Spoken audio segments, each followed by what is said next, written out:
नमस्कार, आप देख रहे हैं द फ्रीडम वॉइस और मैं हूं आपके साथ अनन्या मिश्रा। 2027 के चुनाव से पहले उत्तर प्रदेश में उपचुनाव को लेकर तैयारियां जोरों शोरों से हो गई हैं तेज और इस तैयारी में मऊ में गए शिवपाल सिंह यादव की जो बयान है वो चर्चाओं में है।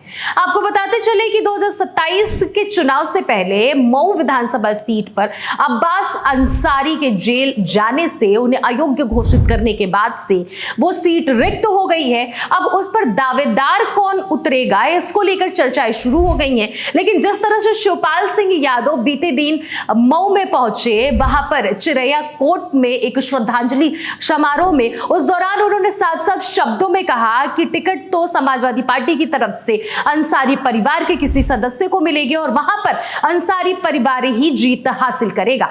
एक बात तो तय है कि जिस तरह से पश्चिम और पूरब की जो ये लड़ाई है और ये जो तालमेल बैठाने का जो सिलसिला है, ये बीजेपी की तरफ से अगर बात कही जाए तो बीजेपी अपनी जो मजबूती है और जिस तरह से वो शासन चला रही है वो पूर्वांचल की वजह से, क्योंकि पूर्वांचल का ज्यादातर हिस्सा बीजेपी के पाले में है, वोट बैंक बीजेपी को जाते हैं। ऐसे में समाजवादी पार्टी भी पूर्वांचल पर अपनी मजबूत पकड़ बनाने के लिए शिवपाल सिंह यादव अपनी पूरी तैयारी कर रहे हैं। और मऊ में जिस तरह से शिवपाल सिंह यादव बीते दिन पहुंचे और उन्होंने जो जो बयान दिए उससे एक बात तो साफ हो गया है कि उपचुनाव को लेकर समाजवादी पार्टी ने पूरी तैयारियां कर ली है। खबरें ये भी आ रही है कि शिवपाल सिंह यादव जिस तरह से बीते दिन मऊ पहुंचे हैं, वहां पर वो अंसारी परिवार से मुलाकात भी किए हैं और उस मुलाकात को लेकर ये बड़ी खबर मानी जा रही है कि अंसारी परिवार से टिकट मिलना अब तय हो चुका है। अब देखना ये होगा कि अंसारी परिवार से आखिर वो सदस्य कौन निकलता है अब्बास अंसारी के बाद जिसे टिकट मिल रहा है। आपको बताते चले कि मऊ उपचुनाव का समीकरण क्या है, वहां पर जातीय समीकरण क्या है, किस तरफ वहां के जो वोट बैंक है उनका झुकाव है। तो सबसे पहले आपको बताते चलिए कि मुस्लिम जो आबादी है वहां पर लगभग 35% मानी जाती है और जिसका वोट बैंक सपा के खाते में जाता है। ऐसे में आपको बताते चले कि बीते कुछ महीनों पहले मुख्तार अंसारी की मौत हो गई है, लेकिन दशकों से वो वहां से जीतते आ रहे हैं, तो इसलिए वो अंसारी परिवार का ही सीट माना जाता है। पूर्वांचल को शिवपाल सिंह यादव ने यह भी कह दिया है कि समाजवादी पार्टी का गढ़ है और यहां पर बीजेपी किसी भी हाल में नहीं जीत सकती है।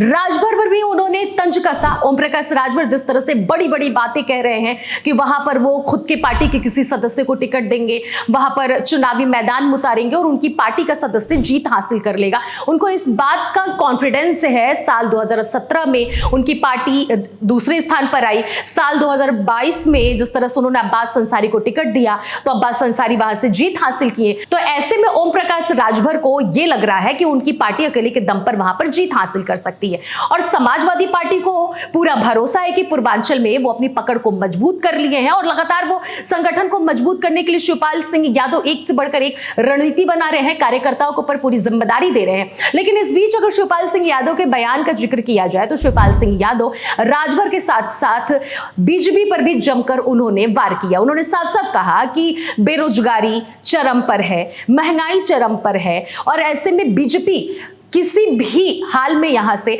नहीं जीत सकती है। वहीं अगर अखिलेश यादव की बात कही जाए तो अखिलेश यादव भी एक एक पॉइंट पर सवाल खड़े कर रहे हैं। सड़क से लेकर सदन तक सरकार को पूरी तरह से घेरने का काम कर रहे हैं। जब विपक्ष सरकार से सवाल पूछ रही है तो सरकार चुप्पी साध ले रही है। ऐसे में सवाल तो तमाम खड़े होते हैं, लेकिन एक बात तो तय हो गया है कि पूर्वांचल में अपनी मजबूती को दिखाने के लिए समाजवादी पार्टी की तरफ से बड़े नेता शिवपाल सिंह यादव ने अपने कंधों पर जिम्मेदारी ले ली है और उससे वो बखूबी निभा रहे हैं। और ये बात बीते दिन उनके मऊ जाने के बाद से लगभग तय मानी जा रही है कि कुछ बहुत बड़ा उपचुनाव में होने वाला है और लगभग तय ये भी माना जा रहा है कि शायद यहां से अंसारी परिवार जो दशकों से जीतता आ रहा है उसी की जीत होगी अगर वहां से समाजवादी पार्टी टिकट अंसारी परिवार को दे देती है। तो फिलहाल इस पूरी खबर पर आप क्या विचार रखते हैं, अपनी प्रतिक्रिया जरूर दीजिएगा, क्योंकि 27 के चुनाव के पहले उपचुनाव को लेकर राजनीति तेज हो गई है और ये उपचुनाव बिहार के विधानसभा चुनाव के साथ ही होना माना जा रहा है। आपकी राय बहुत ज्यादा जरूरी है, इसलिए राय जरूर दीजिएगा। इस खबर में इतना ही, बाकी खबरों के लिए बने रहिए द फ्रीडम वॉइस के साथ।